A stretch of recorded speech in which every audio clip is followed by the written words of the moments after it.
Right, so we're moving on to question number 3. Question number 3 says add or subtract the fraction given below. Write the answer in its simplest form. So what we need to know now, we need to jot down some points with regarding to adding and subtracting of fractions. So what I'm writing there applies both to addition and subtracting fractions. In order to add or subtract fractions,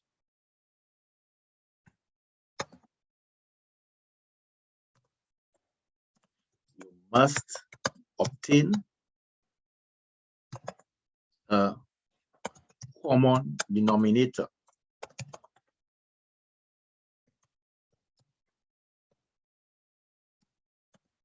This can be easily achieved by a simple multiplication. Okay, simple multiplication.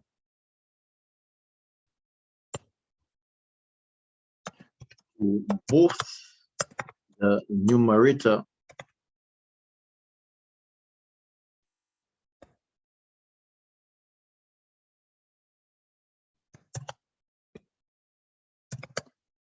and the denominator. Okay. Once the denominators are the same,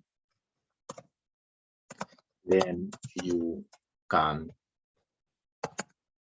simply add or subtract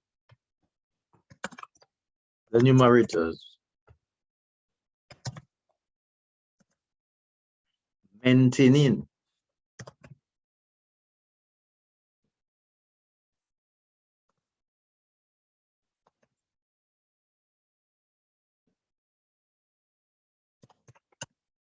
the common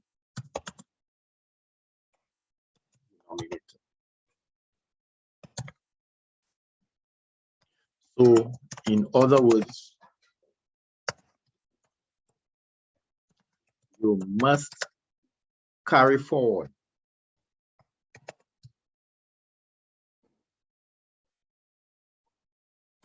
that common denominator.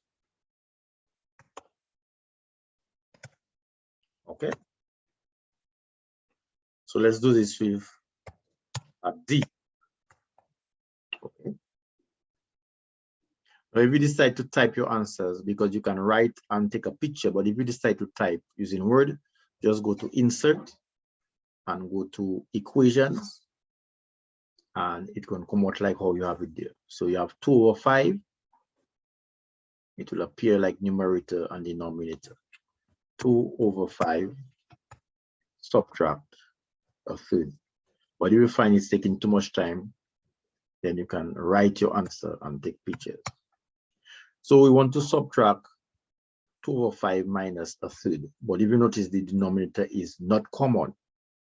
Okay, so as we stipulated earlier on, we can easily find a common denominator. I normally call it a quasi-cross multiply. It's a multiplication in any case. So let me create some space between those two.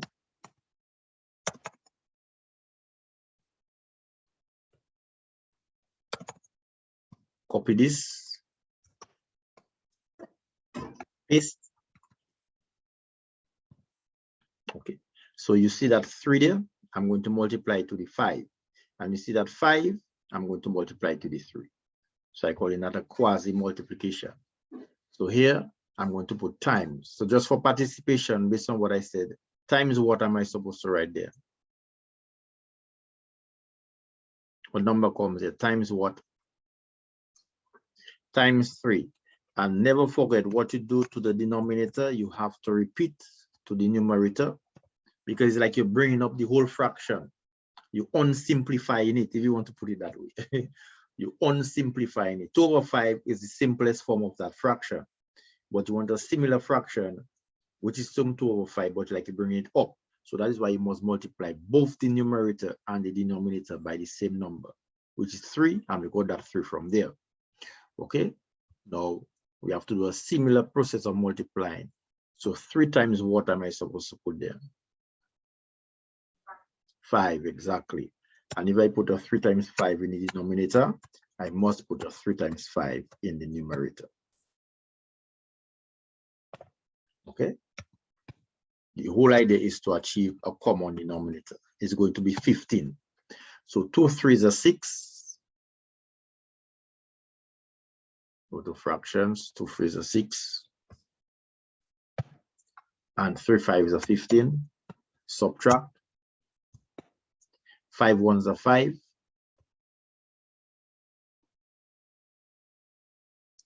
And 3 5s are 15. So now we can easily subtract the numerators.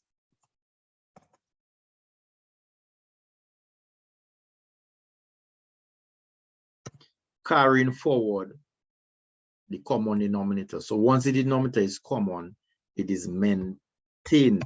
All right, so I must put 15 there, must carry forward that 15. And above, I'm going to have 6 subtract 5. Okay.